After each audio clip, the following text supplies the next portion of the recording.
For more now, we're joined by Dr. Bafana Langa of the South African Early Childhood Development Teachers Union. A very good evening to you. Thank you so much for your time. I mean, grade R teachers are demanding to really be heard here and given the same sort of respect that other teachers in other grades are getting. What is your reaction to this latest protest?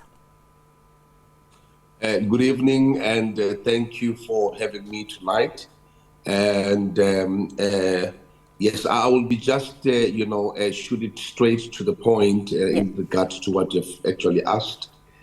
Indeed, we can all agree that when we all talk about the grade R, particularly being the elementary phase, in our education system, and which all of us, career men and career women, are breeded by this particular meaning men and women, and we cannot in a democratic dispensation find ourselves, whereby our teachers, particularly the grade R teachers, even inclusively the ECD, meaning practitioners, being treated barbarically and also, with some sort of an alleged, meaning illicit, if we could say so, heist of whether be their pension funds and so forth. Because if I can just put it before you that we have teachers that have taught in schools for even 30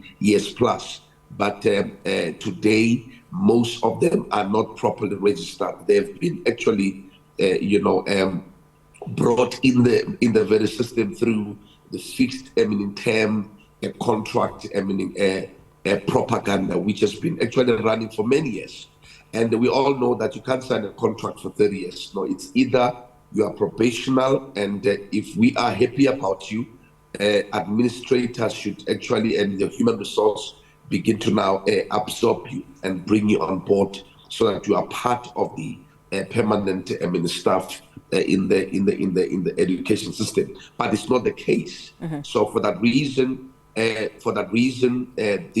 teachers who feel like there's no one who's listening, because remember there's a transition from integration in 1998 of the inception of grade R. Nothing has been made. 2001, nothing was actually achieved until today. Ministers are coming and going.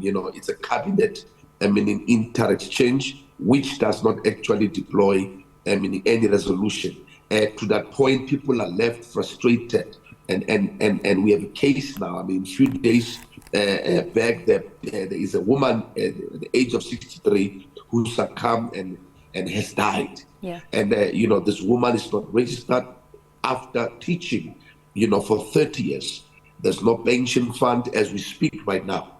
And these are exhibits and evidence that has formed what we call, it has formed what we call a dignity memorandum, which had even over 400 grievances, which some of them are a commonality, be it in KZN, be it in Western Cape. And hence today we had our teachers who came all the way, and we had over 7 provinces that came on board, and we gathered in order to march through to the National Department of Basic Education.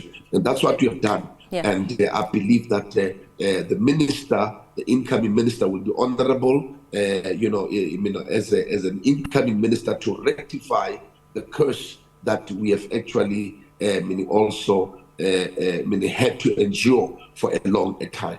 As you point out some of the concerns which are ventilated within the memorandum of demands, one area of particular concern is also around the concerns that reports are saying that the department wants to phase out the grade R diploma and replace it with a degree. Why is that of such great concern to you?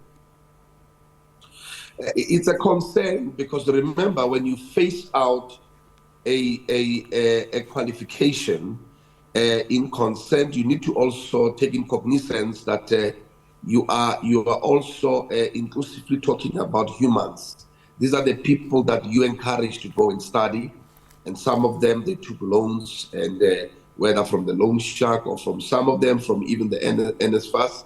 And then with the loans that they have to now, a facility that they must be the ones who actually now make an assurance that they are being paid up.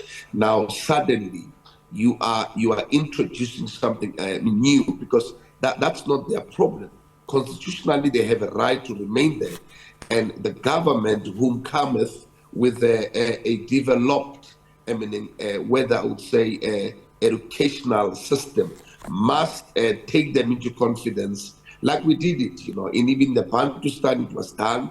Even in the new dispensation, we needed to just bring them on board and then create a space for training, and also for them to be to have a capacity. And once they can be upgraded and capacitated, then they can be able to be now, prepared for whatsoever, whether it's the new curriculum that is coming on board. So now you cannot overhaul all of them, and like it was done in the Northwest, where the MEC proudly, before, and it's a public knowledge, and said that we are phasing out this particular grade R diploma. So are you saying to me that if a diploma doesn't make that sense, while in the departments of the government, you've got most of the public servants are the Z83 holders. So now you cannot come here and say, while you are the one who encouraged them to go and start, what needed to be done is to allow them to be a part of particular or certain courses in line with grade R teaching. Then you can capacitate them and upgrade them to the level where you want them. If you want 480 in terms of credits, allow them to do that. And actually, to your surprise, some of them has got the degrees. Today, even other days, I've witnessed that most of them have got degrees. Yeah. But they are still treated, like they've got certificates, and they fall under a certain category or not. If you'll allow me just to interrupt you there, with the Department of Basic Education having now accepted the memorandum and promised feedback, what sort of immediate reaction would you like to see from the department insofar as attending to some of the memorandum, the demands that you've listed in your memorandum? What we did, we actually put it in three structures. The first structure was the one that the immediate, also response, whereby a time frame was given to them, so that there are certain issues that you cannot actually, sleep a night or a day, but needed a minister to address them there and there. Like, for example, women in KZN, and even in other, like in Free State, and you can even go as far as some in the Northwest, they don't have maternity leave. And we are a country that actually now preaches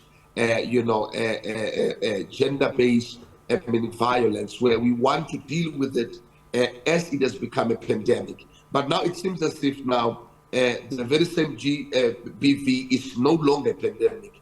Now this system becomes a pandemic, because then you find the issue whereby even women teachers are not granted those benefits that which they were supposed to be given in accordance to all circulations of the Department of Basic Education through government gazette. So if a woman goes for maternity and has to go and look for a suitable candidate and bring them to the particular school, and then now the question would be, who pays that person? Because you are the one who have employed them. Then you must pay them, but paying them with what? With your stipend. So now for us, we are saying the minister should actually immediately, not, we don't want to be in many talks. We just want to use emotions and the constitutionality of things to say, is it right that in the democratic dispensation, we are still putting our women teachers, and I'm not actually leaving out male teachers. We are digressing at them, and then we are, regressing them economically.